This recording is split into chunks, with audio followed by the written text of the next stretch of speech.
Welcome to the 25th episode of the It's Been Said podcast. I'm your host, SAI Executive Director Lisa Remy. Each show is dedicated to conversations on leadership as we further SAI's mission to support, encourage, and develop Iowa's education leaders and learners. I'm excited to welcome Rick Shupbach, the founder of CATCHLIFE30. Welcome, Rick. Well, thank you, Lisa. I'm really excited to be here with you today.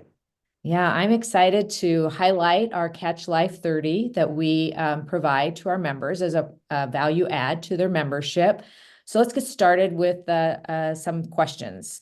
Can you provide for us, Rick, an overview of the CATCHLIFE30 program and its mission, and really within that context of school administrator wellness? Certainly. I would start off with saying this. We have a really valuable resource, some great assets, and some very talented individuals, that being our administrators.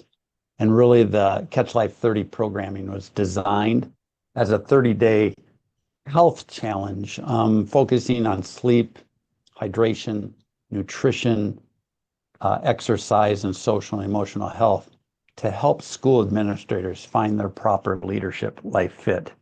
So if you think about it, we're as educators, and I'm a former educator, always giving of ourselves, but we have to understand that it's important to invest in ourselves so that we can better invest in others. And we're not just talking for today, but we're talking about long term, because we know how demanding the administrative roles are in our schools. And so we want people to be able to stay in that role for a long time, because we know how valuable those individuals are. They're obviously at the top of our profession, hence why they're moving into the administrative role. And what we just simply want to do is help them do their jobs better and not forget about themselves as they continue to serve others.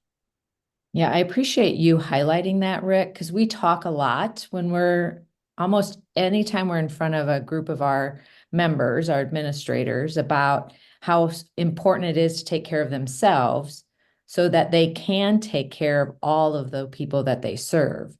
And so I really appreciate you highlighting that. Share with our listeners about any other businesses or organizations that you may work with around wellness, or is your main focus really educator wellness? Well, being an Iowa educator for 33 years myself in the area of physical education, I've always had a passion and a great purpose in helping young people live better.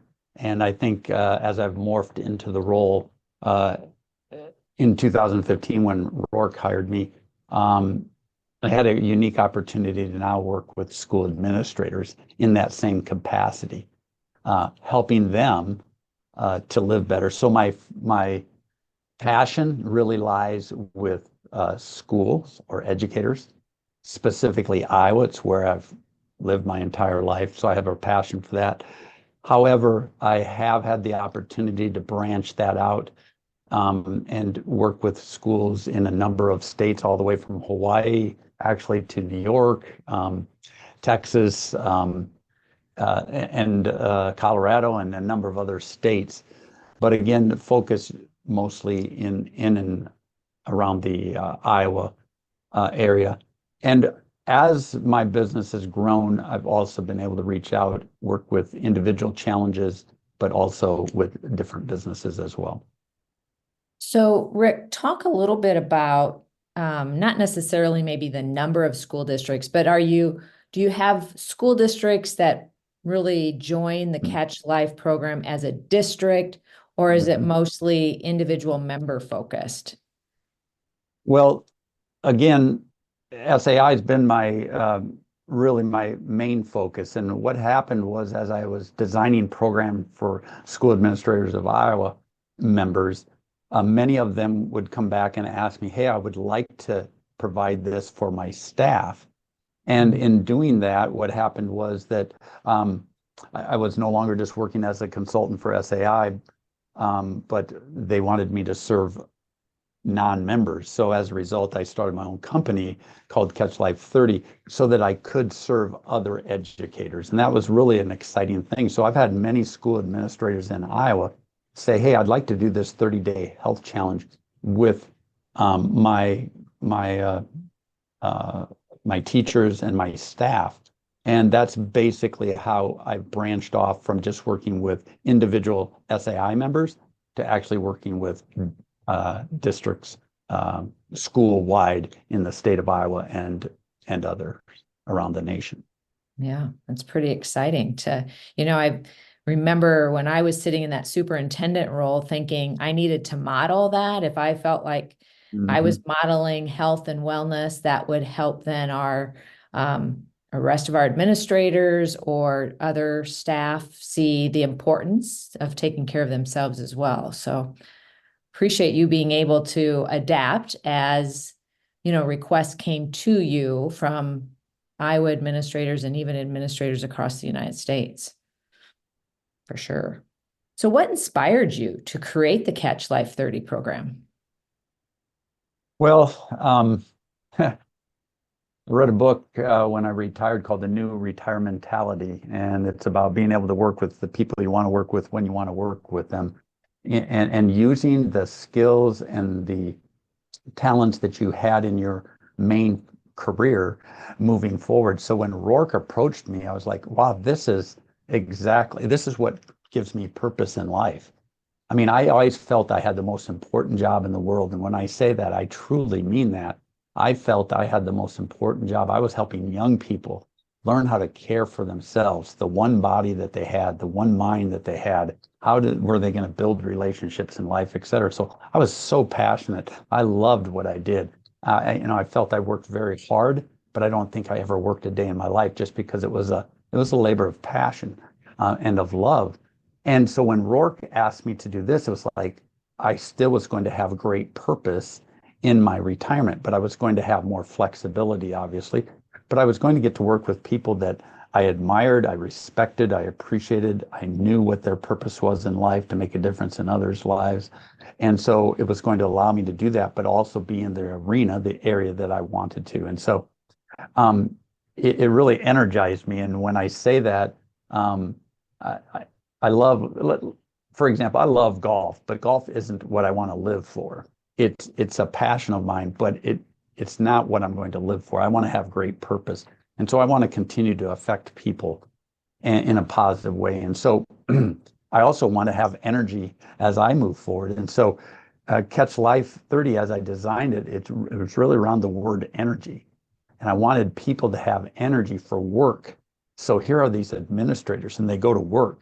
Do they have enough energy for their work? Yeah, they do.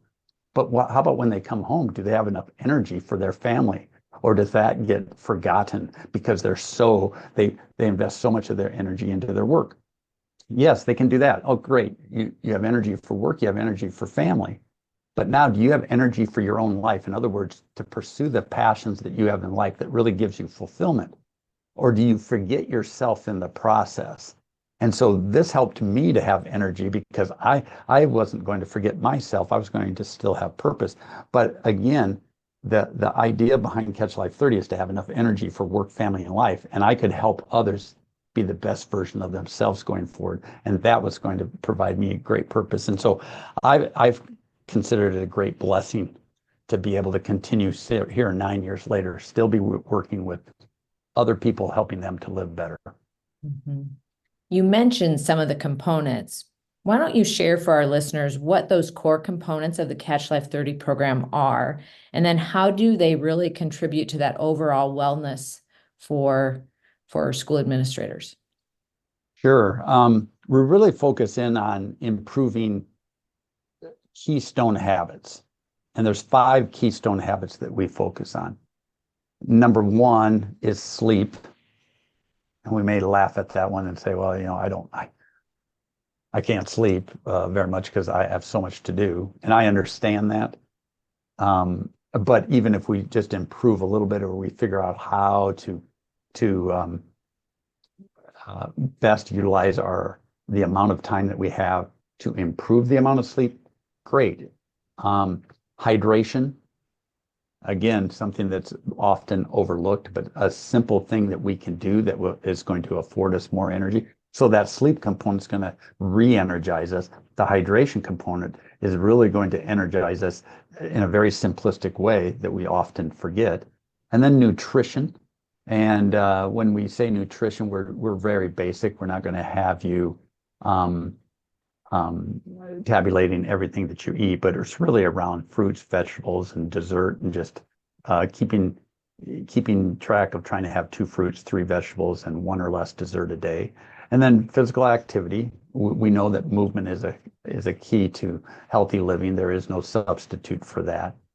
And then social and emotional health, which really focuses in on the leadership component. And in that social and emotional health area, we really talk about building relationships, managing stress, and having a growth mindset. And if we can focus in on those keystone habits, then we're going to be able to have more energy for work, family, and life.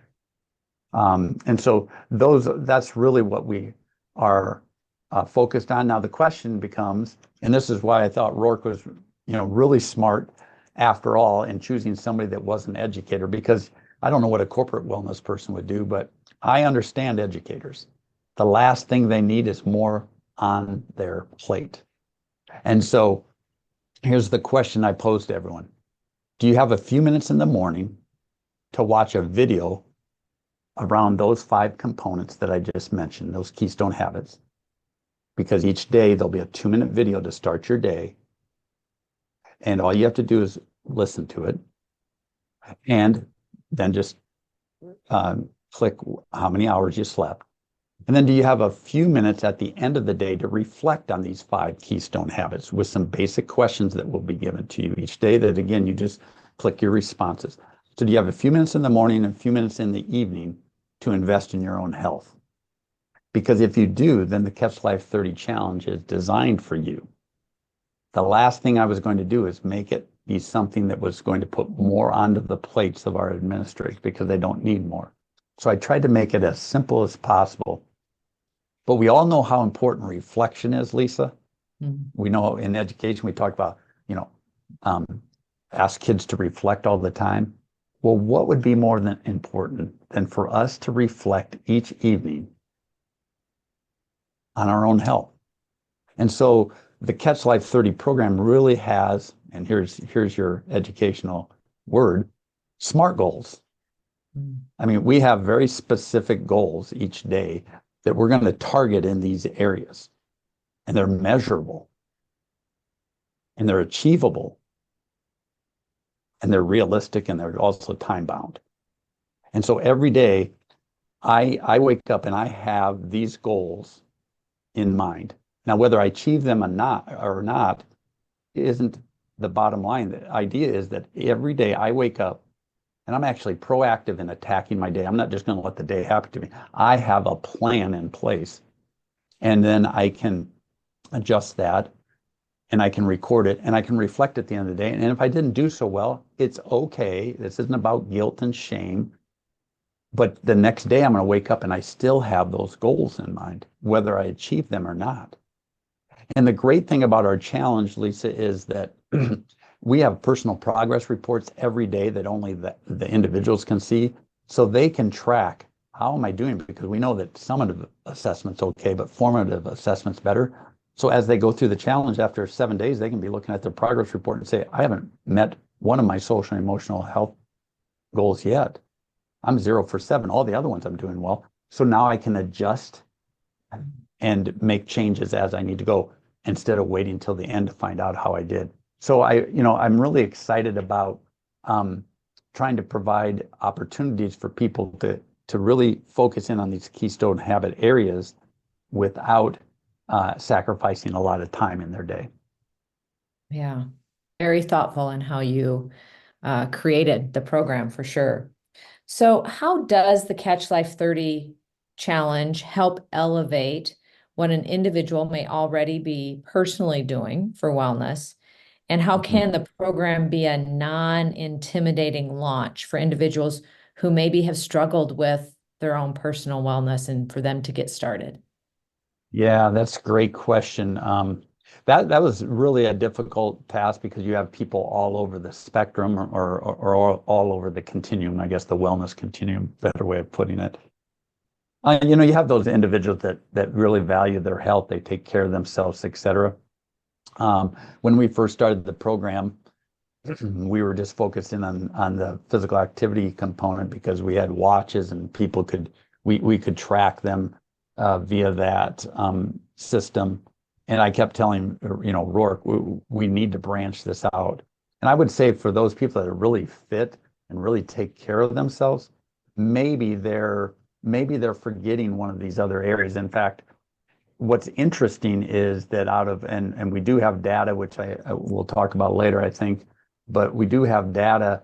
And one of the data points that was really an eye-opener for us is that the area that most administrators see the most growth in is the social emotional health, 45% increase in the 30 days. And I can talk more about that later. But so even those people that may be fit, work out, and are they well-rounded in all those aspects? I will say this: I used to run with a group called the Faith Runners, and we ran every morning, 3 days a week, 4 days, including Saturday, at 4:30 in the morning. And I remember getting up and we trained for half marathons, et cetera. And then I'd go to school and I'd teach, and I was, teaching 11 classes a day, and kids one after the other with very little time. And I never valued hydration, but I was fit. But was I really hydrating well? Oh, by the way, I was coaching, and I was coaching well into the night on many winters and springs. How was my sleep?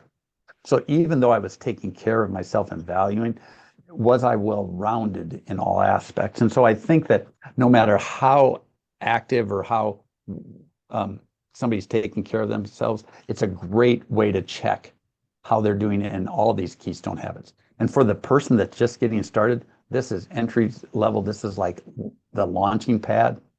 And the idea is, let's be aware, because when we are aware, we can create small changes that will compound over time to make the desired result we want.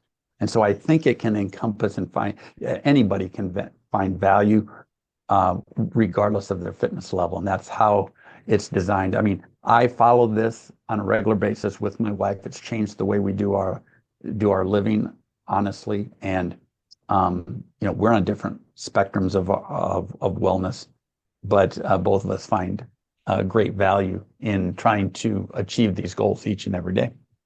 Yeah, I appreciate, we always talk about what's the next littlest thing you can do. And, just taking that next step. It doesn't have to, oftentimes the barrier is we're thinking it has to be this big step. So the next littlest thing we can do to improve our wellness is going to be beneficial. I think that's really important, because I think what stops a lot of people from taking part in something like this is, well, I'm not going to do well, or I can't sleep 7 hours, or I can't, I can't get 30 minutes of activity in. The idea is, we know these parameters are good for us. Let's have them in front of us every day, and let's strive for them, and understand that if we don't make it, again, it's not about shame, it's not about guilt, it's about awareness. And then, can I make some small changes? Hey, I can't sleep 7 hours, but I'm only sleeping 5 hours. Hey, how about if I can make it to 5 hours, 15 minutes? Will that have an accumulative effect over time? Absolutely. So I'm aware, and I've make some changes that just will benefit me. And I think that's the key. And the other thing is, research says that if we are in with like-minded individuals on a journey like this, that will actually get more benefit out of it. So why do we want to try to do all this on our own, where we can actually be in collaboration with other people that understand what we're going through, what our lives are like, because they're administrators, and we get to be in a challenge with them. And there's a community forum where they can go in and they can support each other. And I post something every day as well. And I can maybe be inspired or encouraged by others, or get ideas from other people. And so again, that collaboration, sometimes, especially in small town Iowa, administration can be a very lonely job because there's only a few people in the community that understand what they're going through and how they're living. So it's nice to be part of a larger group of individuals that are living the same type of life that we are. Yeah. So how would somebody, let's say they're listening to our podcast and they decide, hey, I want to get involved. So how would either a school system or individual administrators typically get involved with Catch Life 30? Well, SAI members can go onto the SAI website and Catch Life and sign up for the October challenge that's coming up. I have a Catch Life 30 website that they can go to. It's CATCHLIFE, the number 30, .com, that they can go and read more information on. And they can get a hold of me at CATCHLIFE30, again, the number 30, CATCHLIFE30 at gmail.com. And learn about it. In fact, I'm working with a school in Iowa right now where I have a meeting next week with them, a Zoom, where we'll do a Zoom with the principals and the administrators, and they're either looking to do a challenge just of their group, but probably more importantly, they want to do it with their faculty. So I'm going to encourage them, go to the SAI, get in the October challenge, and see how you like it, and then if you want to take it to your staff, we can do one in January with them when they come back. And so I think that's they can obviously reach out to you guys, and you can direct them as well at SAI. But those are the ways in which they can look to get in contact with me and get the ball rolling. And I love to Zoom in with administrative teams and share all about the program, and then we can take it from there. Great. Thank you. And thanks for being willing to even connect individually with districts, Rick. I appreciate that. Oh yeah, I love to do that. And I've actually gone to different districts, sat in on their administrative meetings. I've watched where they write notes to one another or write notes to staff members, again, building those relationships, getting ideas on writing a handwritten note, and that's how they start their administrative meetings, sharing with them, listening to them. I tell you what, it's like I say, it's filled me up so much and gave me great purpose, just meeting so many fantastic educators and getting to develop that relationship with them like I did my students. And I've got some dear friends that, as a result of being able to serve them in this capacity. Yeah, very good. So do you have, or would you be willing to share any success stories or examples of how Catch Life 30 has positively impacted school administrators and their well-being? Well, if you want individual, we can go right to the top. If you want data, I can give you data. Which one do you want first? Either way works for us. So, well, I know I have permission from Rourke Horn to share his own story. One of the things I told Rourke is if he's going to hire me on to create this program, that he had to be a part of any of the programming that I created. And so he was, and he took it to heart.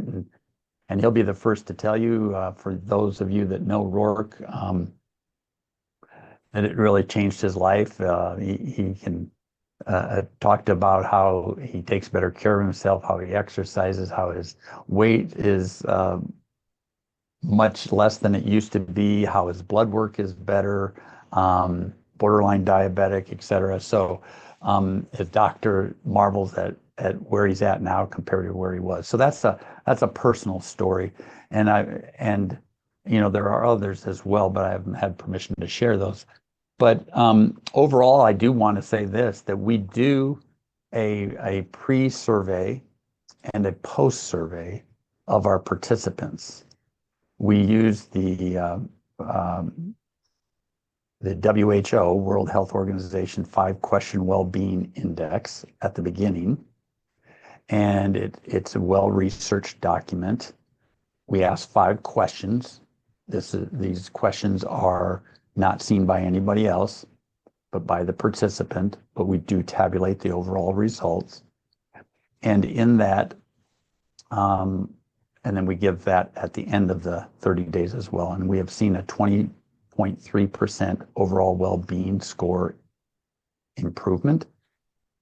And to give you some idea about that, their raw score is coming in at 55. And when Complete Wellness Solutions, which houses our challenges, and I work with them, I said, well, that 55 means nothing to me. And Jason said, well, Rick, that's slightly above depression.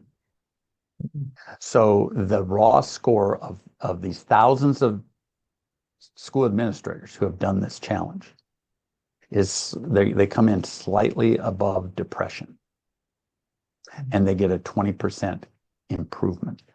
Now that's exciting. In fact, Jason has told me out of all the challenges that they have, and they have their own on their Complete Wellness Solution programming, they said they've never seen anything like it. So that's exciting. The second thing we do is we take the areas of focus, sleep, water, fruit, vegetable, dessert, physical activity, and social and emotional health. And we ask them, the participants ahead of time, how often do you sleep 7 hours? How often do you drink 64 ounces of water? How often do you think you eat 2 fruits, 3 vegetables, 1 dessert, 30 minutes of physical activity? How often do you do these things in social emotional health? And then they answer the questions. And now we take their, so that's their perceived, and then we take their data during the challenge, and we give them a before and after, and we call this our health transformation, and we've seen a 31.9% increase in overall scoring. And each group has gone up, and that's where I got my 45% increase in social and emotional health from, because that's the area that has improved the most. So we have some very concrete data, and we know in education that data drives decisions. It's a 3D world. And so, yes, I can tell you stories of individuals, but I think more importantly, when we look at the overall improvement, and that's one of the things that was so critical to me as I continued to design this program from where we started. It's a joke where we started to where we are now, but I wanted some of that objective data to be able to find out what is the difference that this program is making. And now that we have that hard data on thousands and thousands of educators, it's easy for me to stay excited about trying to get people involved in it, because I know it's making a difference. And that's what gives me great purpose in the life, is trying to make a difference in other people's lives. Yeah. I'll share my own personal story, and I know you've heard this as we've talked over the last few years, but I've been involved in the challenge a couple different times, and I never even considered my water intake until I participated the first time in the challenge. And that is what made me go, wow, okay, I've had days when I reflected, where I only drank Diet Coke, didn't have any water intake. So it completely changed. Now there's very few days where I don't have 64 ounces or more of water, much less caffeine intake. And yeah, I really don't drink pop at all anymore. I can't remember the last time I had a pop. So that's just one example. The exercise, the balance, like fruits, vegetables, all of that. It's definitely been a positive impact on me personally too. So. And I think one of the things, Lisa, is so important is, yeah, it's an overall, there's all these different areas. I can't do them all. I watch a video and it's on sleep, and well, I can't, I've got kids at home and I sleep. That's fine. That might not be your area of focus, but what if you just took the one thing you said, hydration, and you learned how to hydrate better? And that's the only thing you took out of the program. But you did it now. I mean, I have been hydrating, like you just said, for the last 10 years of my life. My wife will attest to the fact that I do not miss a day where I don't wake up and drink my water and get the right amount of water in, way above that, actually. But it's a focus area. And so do you think that has a compound effect? Absolutely. And it's only one area. So again, it isn't about perfection. It isn't about, oh, I have to do all of these different things. If you can find one thing here that helps you improve your health or build relationships better. I got into education because of relationships, but I'm caught up in my work so much that I'm forgetting about that personal touch. Oh, I got into education, but now I'm stressed, but I forgot some ways to manage my own stress. And oh, I've got all this tension because all these people coming at me in different. Can I look at that in a different way instead of a victim mentality and look at it as a growth? We always talk to the kids, growth mindset. Okay, I'm going to take it as growth mindset, but I need those daily reminders. Then again, any of those in and of itself, compounding over time, will help us to be healthier, to help us to have more energy, and help us to be better at what we do. Yeah, completely agree. All right, so we know we've talked about the successes and the data, which I really appreciate you sharing.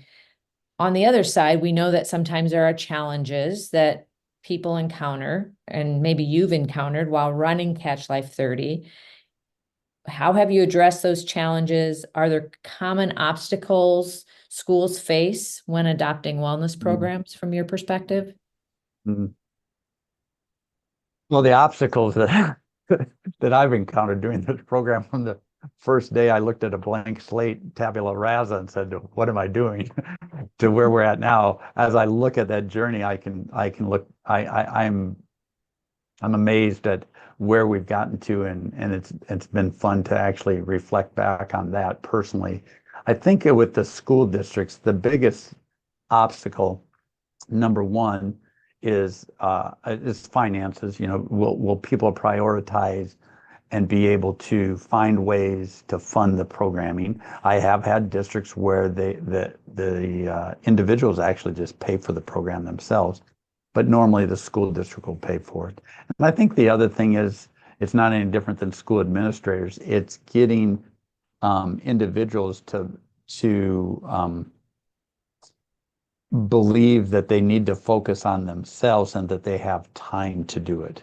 And that's where I think that if I can speak, that's why I love doing presentations at in-services for schools, et cetera. I mean, whether it's Zoom or otherwise, when I can talk to them and what's the message that these administrators are giving to you?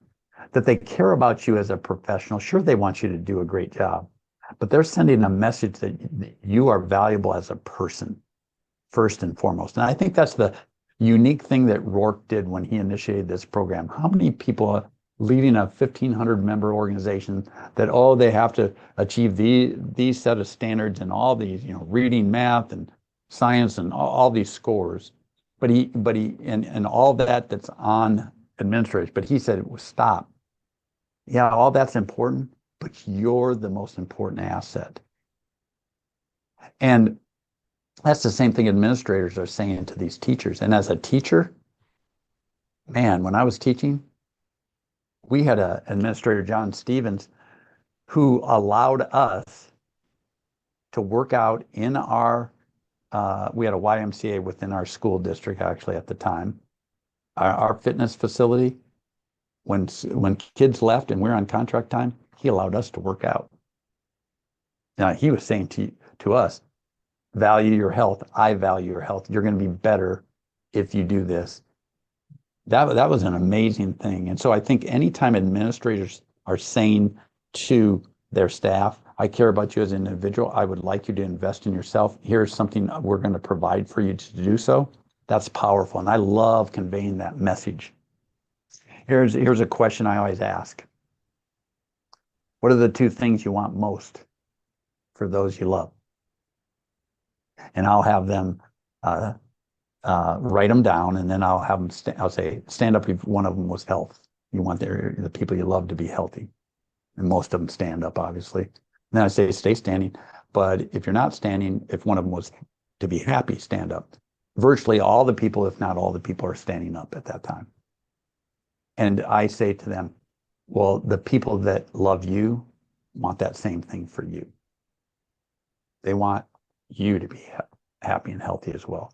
And we know in school districts right now, we need to retain people in our school districts. And so we need to tell them they're important. And we need to do things for them that shows that they're important. And then we got to give them the tools to take better care of themselves, because we can't have this turnover. It's not good for the educational system to have turnover after turnover after turnover. And you know what? How about the people that are in front of those kids? Is it enough just to have them in front of those kids? Or do we want them to be healthy and happy and to be the best version of themselves so that they can actually invest totally in those kids that are in front of them? So we really can't afford not to do it. But again, it's like our society is so reactive versus proactive. And I believe in proactive, preventive solutions to our healthcare and to everything that we do. So let's get on the front end of it. Let's let those people know they're valued, and then let's give them some tools and some ability to do it. And let's have some fun, because there's a team component to this that you can do. You can have fun contests with that. There's leaderboards. There's a lot of different things that we can do with it to make it fun and engaging. But the key is we have to let people know it's okay to take time to take care of yourself. Mm-hmm. Yeah, for sure. So earlier you mentioned the metrics and the data that you collect. Maybe that's the data that you use to measure the effectiveness of the CATCHLIFE30 program. Is there any other data, any other ways you measure the effectiveness that you'd like to share with our listeners? No, sounds like I jumped a gun on that one a little bit. No. That's really the data. I mean, I do want you to know that there's personal progress reports that come at the end when somebody finishes it. So this is a group report. This is group data. Your school district or SAI, when they do it, they get a group report and it says, here's the data from the people that participated. But the individuals that were in that program, they also get that same report. Only they get to see it. Nobody else is going to see theirs. But they'll know if their overall wellness went up, and they'll know if their health transformation scores went up. And so that is important. It's the individual and group results that they will get. And I do think that's really important. We do have a Catch Life 2.0 program that they can morph into after as well. And we do have year-round Catch Life Plus programming too, that's provided through Complete Wellness Solutions, who I'm in partner with. Yeah, so that kind of leads me into my next question, actually. So when there's one of our members who has participated in CATCHLIFE30 program and would like to participate again, what's out there, what's available for them to keep it from being, kind of repetitive or the same program year after year? Yeah, and so when I was a consultant and I was continuing to create, and now as I'm not into marketing, I'm not into selling. I'm into being a grandfather, and I'm into a lot. I'm into my swimming and my golfing, and I'm not pursuing this as a full-time occupation. And since I'm not working as a consultant full-time for SAI anymore, I really haven't created much more programs. So we do have a Catch 1.0 and a 2.0. I will simply say that I just follow them continuously on my own. I've done it, like I said, for the last 9 years.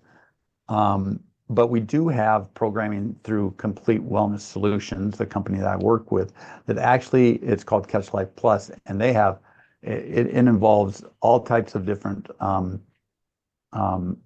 challenges that you can be a part of, and it also includes mental health videos, financial aid. I mean, it's all encompassing. It's really a very robust program. So if somebody wanted to get involved in that, we can certainly direct them to that program called Catch Life Plus. Great. Thank you so much, Rick. So Rick, how has working on Catch Life, or actually creating the CATCHLIFE30, influenced your own perspective on wellness and work-life balance? And could you share any personal growth or change through this journey for you personally? So I'd like to say that I was a physical education teacher. I'm gonna tell you a little personal story. I was a physical education teacher. I told you earlier, I felt that I taught the most important subject in school. My wife was a second grade teacher. I trust that she felt she taught the most important subject in school. But in 1997, I was diagnosed with cancer, and I had a tumor the size of a fist inside my chest. And I was a week and a half from running in my second half marathon. I was in the best shape of my life. And when I went to the Mayo Clinic, the doctor said to me, "Rick, I see you're training for this half marathon." He says, "I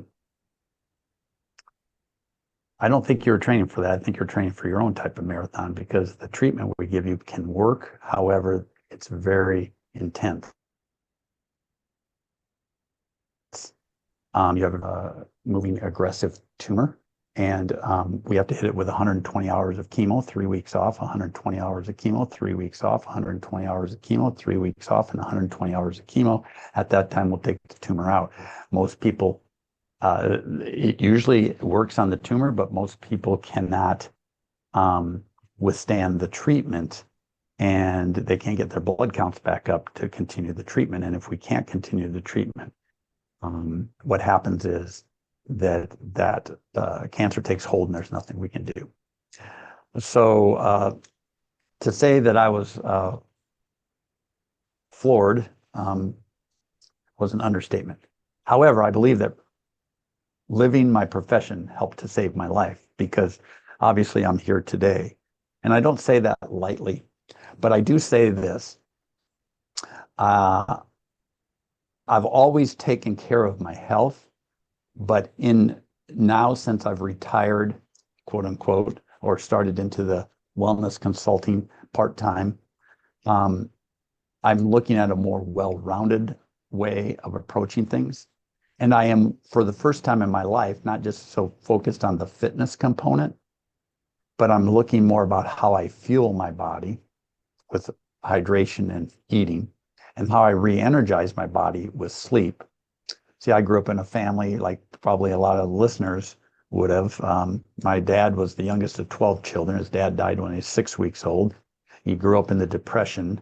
He only had an 8th grade education. And if you slept in our house, you were considered lazy. So sleep wasn't something that I was very good at. So I've become much more aware and of making those well-rounded changes in all aspects. And I think that's something that I've been able to recognize in myself, and that's helped me, I think, to live better today than I ever have, definitely. But I think the key is that everyone has that opportunity, just to, again, be more aware and make the changes that they need to. Yeah, thank you for sharing that very personal story, Rick. So, what advice would you give school administrators who are thinking about participating in the Catch Life 30 program, or, really trying to focus on their own health and well-being? First of all, there's nothing like getting in the game. We talk about spectating in life. It's no time to spectate. Let's participate. I think it's a gift from SAI. Honestly, it's a value add-on. It's something that if you looked around at different administrative agencies around the nation, very few, if any, other than the National Superintendents Association, at one time that they did it, would provide for you. And so I think that's number one, is get involved, get in the game, as they like to say. So I would love to work with you. I'd love to talk with you personally. I'd love to have you just sign up for that October challenge, and reach out to me at any time. I love to dialogue with people, help them out in any way. Again, I'm not doing it as a consultant and getting paid for that. I would just love to assist anyone if they're a part of the SAI program. And obviously, they can reach out, like I said before, and if you have that information, you can send in the podcast. That'd be great.